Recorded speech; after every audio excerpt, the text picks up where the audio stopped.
Hey there, this is Jaxie with the Systems Alliance, and in this video, we're going to go over this weekend's box office.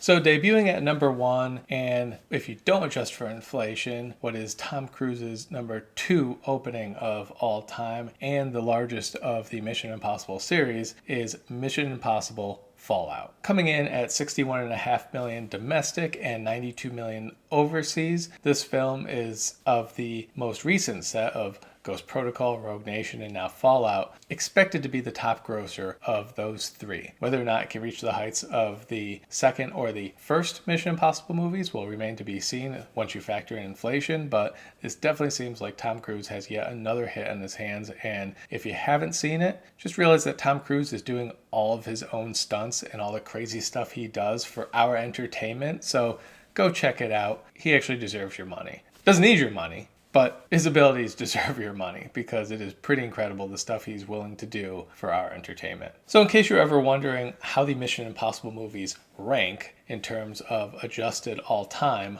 the original Mission Impossible ranks number 1 with an inflation adjusted of $959 million.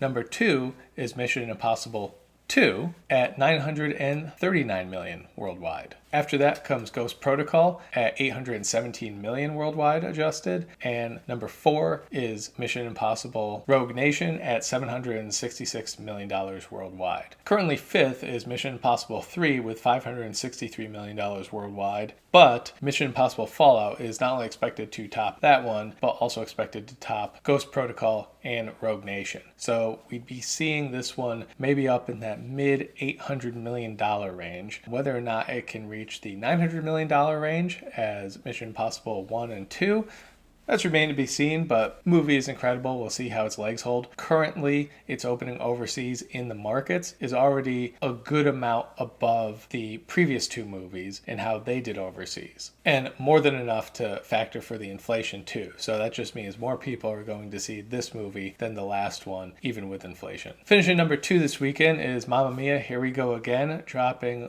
over 57% to finish at $15 million. So it reaches $70 million domestic, $97 million forward for $167 million worldwide, so not nearly as big as the first hit. Will make its budget back, but not much more than that. Coming in third, Denzel Washington's The Equalizer 2 dropped 61%, racking up $14 million, and its total now stands at $64 million. Hasn't really opened up overseas yet, so Denzel's movies generally end up making their money back, so we'll see how this one goes once it starts opening up overseas. As of right now, the budget was $62 million, so it only has to make a little more, maybe double this, to make its money back worldwide. Number 4 this weekend is Adam Sandler's, sounds weird to say, Hotel Transylvania 3 Summer Vacation. So this movie dropped 48% to $12.3 million, and its domestic total now stands at $119 million, and its foreign total at $165 million, for a global total of $284 million. Now, it's kind of interesting because these Hotel Transylvania movies pretty much make the same amount of money for every single one, so a little unusual to see that. There's no shrinkage, there's no growth, it's just here's a movie and it's going to make the same amount of money with the same budget too, so that's not growing at all. And the budget is only $80 million, so it's already made a ton of money for the studio, so I'm sure there's a 4th one on the way too. Opening in 5th with a disappointing $10.5 million, although it was only expected to make maybe in the $15-16 million range, was Teen Titans Go to the movies, exclamation point in there. Obviously geared towards kids.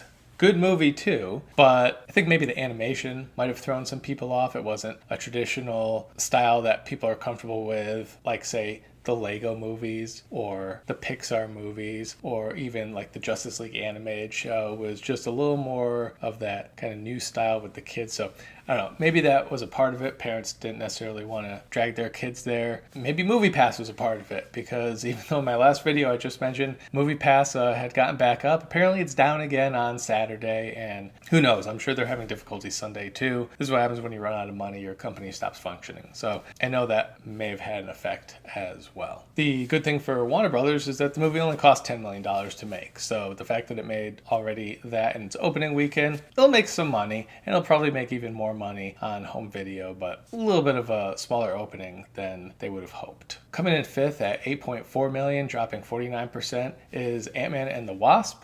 It now stands at 183 million domestic and 211 foreign for a total of 394 million. This puts it just behind X-Men First Class and just above Fantastic Four: Rise of the Silver Surfer.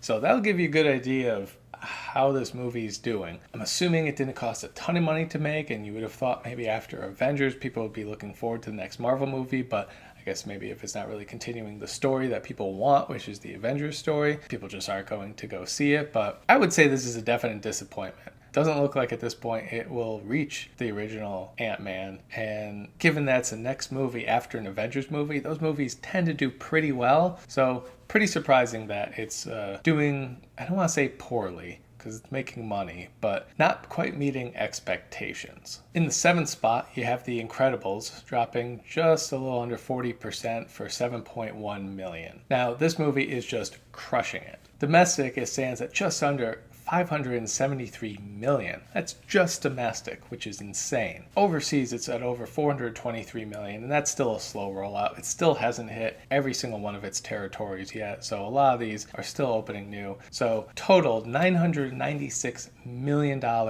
already, and the movie still has a few more territories to open up in. Already, it's number 4 on the all-time worldwide Pixar list, just behind Finding Dory, and at some point it's going to end up passing Toy Story 3 and Finding Nemo, which is currently sitting at number 1 for Pixar. Coming in at 8th at 6.7 million, dropping just under 40% also, is Jurassic World: Fallen Kingdom, and this movie now stands domestic at $397 million, and overseas sits just under $838 million.